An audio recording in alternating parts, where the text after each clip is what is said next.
આ છે સ્વીટીને આફ્રિકન મહાગુની. આને 2 વર્ષ થયા છે. સ્વીટીને આફ્રિકન મહાગુની જ્યારે લગાવ્યા ત્યારે આવડો જ પ્લાન્ટ હતો. તમે આનો ગ્રોથ જોઈ શકો છો. કારણ કે 2 જ વર્ષની અંદર કમસે કમ 12 થી 15 ફૂટની હાઈટ છે અને 8 બાય 8 લગાવેલા છે. અને વચ્ચે બીજી પણ ખેતી કરેલી છે આપણે તાઇવાન પિંક જામફળની, કે જે આને 2 વર્ષ જ થયા છે જોડે જોડે.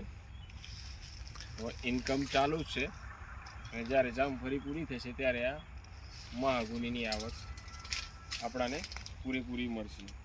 એટલે મારે ખેડૂત મિત્રોને નિવેદન છે કે આને ડાળી શાખાઓ આવતી નથી. બીજું કે તમે બાગાયત કરી છે તો એની અંદર મહાગુનીનું પ્લાન્ટેશન તમે કરી શકો છો. કોઈ પણ માનો કે જામફળી છે, લીંબુડી છે અથવા તો આંબા છે, તો એની વચ્ચે તમે આનું પ્લાન્ટેશન કરી શકો છો. આ મહાગુનીનો એક બીજો ફાયદો છે કે આની અંદર આયુર્વેદિક પણ પ્લાન્ટ કહેવામાં આવે છે.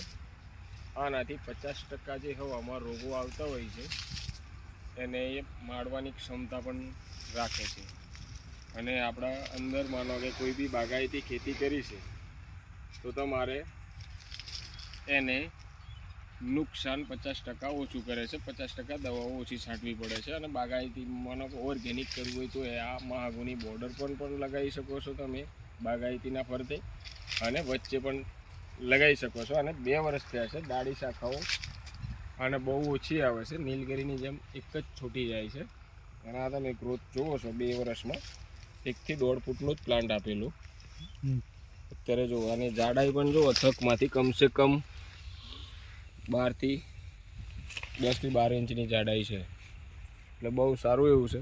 તો મારે ખેડૂત મિત્રોને નિવેદન છે કે બોર્ડર ફરતા અથવા તો આખા ખેતરની અંદર તમે આ પ્લાન્ટેશન કરી શકો છો. માનો કે બાગાયતીમાં કોઈ પણ ખેતી હોય, આંબા છે, જામફળ છે અથવા તો લીંબુ છે, એમાં તમે આ મહાગુનીનું પ્લાન્ટેશન કરી શકો છો. અથવા તો મહાગુનીનું પ્લાન્ટેશન હોય તો એમાં તમે બાગાયતી પણ કરી શકો છો, કોઈ પ્રોબ્લેમ નહીં. કારણ કે તાઇવાન આમાં રોગ આવવાની શક્યતાઓ બહુ ઓછી રહેતી હોય છે.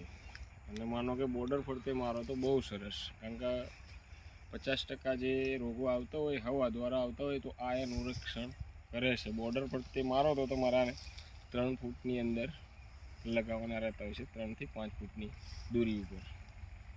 ચલો, થેન્ક યુ. સરસ.